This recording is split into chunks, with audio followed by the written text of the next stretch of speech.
Buenas. Hace poco me enteré que soy intolerante al gluten. Investigando qué onda con eso, porque tampoco los médicos te explican tanto, encontré que hay una relación bastante grosa entre la intolerancia al gluten y la fibromialgia. También tengo fibromialgia. Es cierto que yo tengo desestabilidad emocional desde que tengo 2 años. O sea, se contabilizan tantos casos en los que las personas tienen ambas enfermedades, digamos, lo suficientes como para considerar que hay una conexión, aunque todavía no se sepa cuál es la relación o el origen de esta comorbilidad. Y por la intolerancia al gluten me puse a averiguar qué remedios tienen gluten, porque también tomo muchos remedios. Tengo una salud medio de verga, la verdad. No lloren por mí, ya estoy muerto.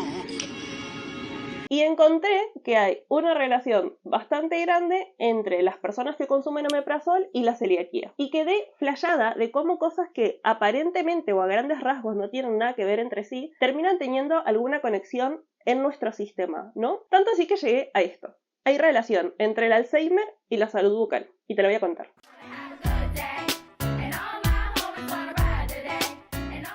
Bueno, al día de hoy no se tiene muy claro cuáles son los motivos que producen el Alzheimer, aunque es de las enfermedades más estudiadas. Parece ser que es el resultado de una combinación de fenómenos genéticos, medioambientales, de estilo de vida, junto con factores biológicos propios del envejecimiento. Pero recientemente se dio con resultados de investigaciones que sugieren que hay una relación biológica y comportamental entre el Alzheimer y la malegia bucal, y más puntualmente con la inflamación crónica en las encías. La periodontitis o inflamación crónica de las encías es causada principalmente por infecciones bacterianas, que por su comportamiento natural pueden extenderse incluso más allá de la boca y generar, por ejemplo, una inflamación sistémica, que es cuando las bacterias bucales ingresan al torrente sanguíneo a través de, por ejemplo, las encías inflamadas. El cuerpo, cuando detecta esto, naturalmente intenta defenderse y para eso empieza a liberar citoquinas inflamatorias.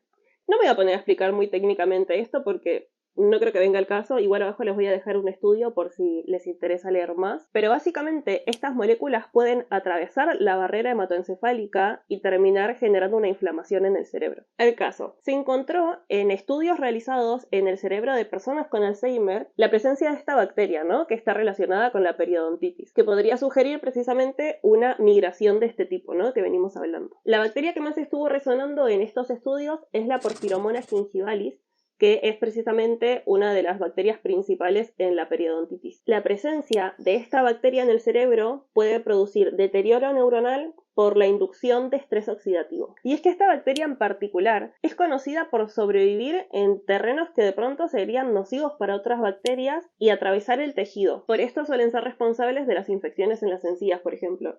No puede hacer eso, está loco, lo tenemos que matar. Esta bacteria puede llegar al cerebro a través de varias rutas. En este ejemplo que estamos viendo de las encías lo haría a través del torrente sanguíneo. Una vez que la bacteria ingresa a la sangre, podría viajar por el torrente sanguíneo hasta el cerebro, principalmente si la barrera hematoencefálica que debería proteger al cerebro de agentes dañinos está debilitada. Otra forma que tendría de ingresar al cerebro es a través de los nervios, por ejemplo del trigemino, que es el que conecta precisamente la boca con el cerebro. Aparte, esta bacteria produce enzimas tóxicas que pueden dañar las proteínas del cerebro y generar la acumulación de beta-amiloides, que es un factor común en personas con Alzheimer. Estas enzimas son las gingipainas. Probablemente todo lo que estoy diciendo en este video esté mal pronunciado, porque aparte son nombres como... ni siquiera son palabras en idiomas, no sé, son nombres químicos. Voy a intentar que todo esto quede escrito. Ay, no puedo hablar. Bueno, estas enzimas degradan las proteínas estructurales del tejido y, como decíamos antes, que el tejido esté debilitado permite que las bacterias colonicen y generen inflamación. Sobre lo que decíamos de la acumulación de beta-amiloides, la presencia de esta enzima estimula la acumulación de beta-amiloides, que es un rasgo bastante usual en cerebros de personas con Alzheimer, que podría ser una respuesta defensiva del cerebro para encapsular o neutralizar a las bacterias, pero termina siendo contraproducente porque daña en definitiva a las neuronas. Porque bueno, cuando las bacterias orales y sus toxinas llegan al cerebro, activan el sistema inmunológico del cerebro, que para defenderse libera citoquinas inflamatorias para detener la infección, pero contrario a lo que pretenden, esta inflamación crónica termina dañando a las neuronas y acelerando el daño cognitivo que puede tanto iniciar como degenerar mucho más las características del Alzheimer. ¿Saben que para esto se hizo estudios con ratones? ratones, en los que se confirmó que la presencia de la porfiromona gingivalis hacía cambios similares a los del Alzheimer en el cerebro de los ratones, como esto que veníamos hablando de la acumulación de betamiloides y la inflamación y tal. Estas toxinas bacterianas también aumentan el estrés oxidativo en el cerebro, o sea, desencadenan la producción de especies reactivas de oxígeno que dañan el ADN, las membranas celulares y las proteínas neuronales y contribuyen a la disfunción y muerte de las neuronas. Es que estamos rompiendo estructuras.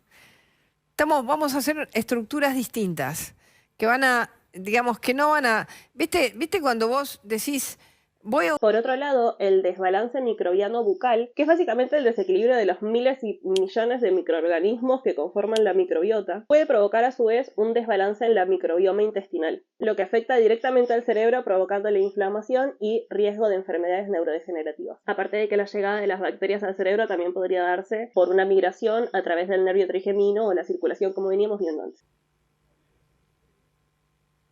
No entiendo. Además, se encontró una relación, obviamente todas estas relaciones son un poco más chicas, pero bueno, contribuyen al estudio de cómo la mala salud bucal o los desbalances en la salud bucal podrían contribuir al deterioro cognitivo, ¿no? Entonces se encontró una relación entre la pérdida dental y el deterioro cognitivo, porque aparentemente masticar estimula áreas del cerebro relacionadas con el aprendizaje y la memoria, por lo que la falta de este estímulo contribuiría, digamos, tendría una correlación con el deterioro cognitivo. Como decíamos, obvio no a tal punto de que esto pueda generar Alzheimer, pero al no estar claras las causas troncales del Alzheimer, cualquier mínimo detalle que se pueda encontrar para resolverlo, retrasarlo o lo que sea, contribuye a la investigación activa. ya lo vas a entender.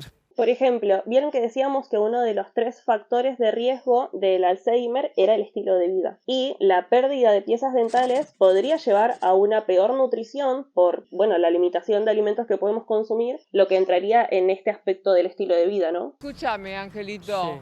Yo queso cremoso no como, yo como brie o nada. Mismo con la aparición de estrés, de aislamiento social, de depresión, que produciría la pérdida de piezas dentales, porque a todos nos termina generando de cierta forma inseguridad, y está confirmado que estas 3 cuestiones son partes fundamentales del desarrollo del Alzheimer. También dentro de estas cuestiones que tienen que ver más con el factor del estilo de vida, a las personas mayores o con problemas de movilidad que se les dificulte mantener una buena higiene bucal, aumentan el factor de riesgo. Y bueno, ya yendo a los factores genéticos que tiene el Alzheimer y se entiende que pueden tener que ver con el área bucal, hay ciertos genes relacionados con el Alzheimer que también se vinculan con la periodontitis o inflamación crónica de las encías. Toda esta información se fundamenta en un montón de estudios, pero por ejemplo uno de 2019, publicado en la Science Advance sobre la porfiromona gingivalis, que fundamenta la teoría de que las bacterias bucales se vinculan con las enfermedades cerebrales. Y bueno, como decíamos al principio del video, esto tiene también como mucho de metaanálisis, ¿no? Como que se vincula el análisis de muchas distintas investigaciones, se sintetiza esta información, se llega a un resumen para encontrar coincidencias. Bueno, de acá, digamos, del resumen de estas investigaciones se encuentra la evidente relación entre el Alzheimer y la periodontitis. Como que ya el grado de coincidencia de comorbilidad, digamos, de ambas enfermedades es tan grande que inhabilita la posibilidad de que estemos hablando de una casualidad. Pero en definitiva eso, la salud bucal y el Alzheimer se vinculan a través de vías inflamatorias, microbianas y metabólicas. E incluso si todavía no se termina de confirmar la implicancia directa, digamos, ¿no?, con la aparición del Alzheimer en las personas, sí que está confirmada la implicancia de una mala higiene bucal con la salud en general y además con el desarrollo de enfermedades cognitivas. Debe ser culpa mía que no sé hablar bien y no se entiende bien cuando hablo porque no tengo las facultades tan explicativas que tienen otros, pero es lo que estoy diciendo de que me senté acá. Y también esto aplica a otras patologías, ¿no? Ponele, la actividad de las bacterias orales puede ser agravada por otras patologías como por ejemplo la diabetes, que si no está controlada favorece la proliferación de bacterias bucales y empeora la inflamación sistémica. O por ejemplo las cardiopatías, porque las bacterias bucales pueden generar daño vascular, lo que impediría la llegada de oxígeno al cerebro, ¿no? Cosa que además empeora bastante el Alzheimer. Así que bueno, buena higiene bucal, ir al dentista, etcétera, etcétera, etcétera, para evitar todo. ¿Y saben por qué además? Porque el Alzheimer empieza aproximadamente 20 años de que aparezcan en las personas signos evidentes como para llegar a un diagnóstico. Empieza con la acumulación de proteínas dañinas y con muerte neuronal que puede llegar a durar décadas antes de que aparezcan los primeros síntomas evidentes. O sea, el Alzheimer evoluciona muy progresivamente y a lo largo de muchos años. Si bien los síntomas más fuertes, digamos, como la pérdida de memoria, que son los que evidencian la enfermedad de la persona y los que permiten que un médico llegue a un diagnóstico, el deterioro que va generándose en el cerebro lleva décadas de deterioro mental. Y la fase preclínica, o sea, previa a un diagnóstico, involucra todo esto de lo que venimos hablando. Ponele la acumulación de beta-amiloides que interfiere en la comunicación neuronal, es parte de la fase preclínica. Pero inicialmente el cerebro compensa el daño, lo que no permite que haya evidentes síntomas. También se genera acá algo llamado ovillos neurofibrilares de tau, en los que las proteínas de tau, que en general estabilizan la parte interna de las neuronas, se vuelven anormales y generan ovillos. Y esto afecta el transporte de nutrientes y otras sustancias en las neuronas, generando daño progresivo. Todo esto a su vez genera inflamación que genera daño neuronal, porque la microglia, que es la célula inmune del cerebro, se activa intentando resolver estos ovillos que se están generando y a su vez genera inflamación, que como consecuencia causan inflamación crónica y la muerte de neuronas en regiones del cerebro como por ejemplo el hipocampo. En fin, todo esto va ocurriendo progresiva y silenciosamente. Parte del gran porqué de toda esta investigación es esta etapa llamada Alzheimer preclínico abre la posibilidad de desarrollar estrategias o tratamientos que puedan frenar el avance del Alzheimer o incluso prevenirlo, porque el hecho de que su mayor etapa sea así de silenciosa y progresiva genera que la mayoría de los pacientes, por no decir todos, lleguen a un diagnóstico cuando ya el daño es tal que no hay mucho que hacer. Eventualmente el daño cerebral es tal que el cerebro pierde su capacidad de compensar con las partes sanas y aparecen los primeros síntomas leves. La dificultad para recordar eventos recientes, el problema para encontrar palabras o realizar tareas simples, cambios chiquitos en la planificación o el razonamiento. Acá ya se puede considerar que pasamos a la etapa del deterioro cognitivo leve. En este punto ya hay algunos avances tecnológicos que permiten detectar cambios cerebrales relacionados con el Alzheimer. Se analizan los niveles de beta-amiloides y tau por estudios de sangre, por neuroimágenes, por biomarcadores, para ver cambios en la estructura del cerebro, como por ejemplo el encogimiento del hipocampo. Son años de compensación cerebral que ocultan síntomas y a su vez terminan generando el propio deterioro, ¿no? Las áreas del cerebro sanas empiezan a intentar compensar las funciones de las áreas ya dañadas del cerebro.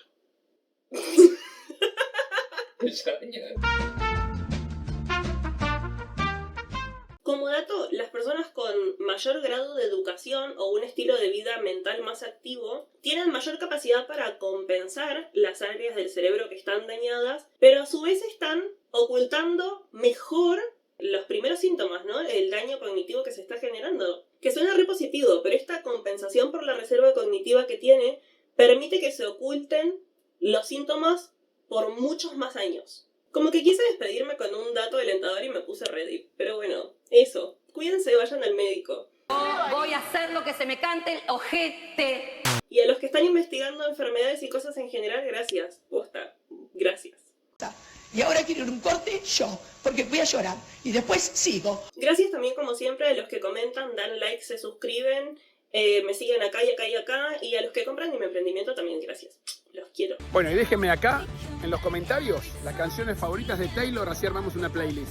Quiero decir también antes de irme, porque siento que la rebajé, que si bien todavía no hay cura, si se detectan estos síntomas preclínicos, existen un montón de tratamientos que pueden funcionar en el cerebro antes de que el daño sea irreversible. Tratamientos que pueden ralentizar tanto como frenar el avance de la enfermedad, siempre y cuando se suministren en una etapa temprana. Así que eso, vayan al médico, tengan un estilo de vida lo mejor posible y nos vemos en el próximo video. ¡Chao!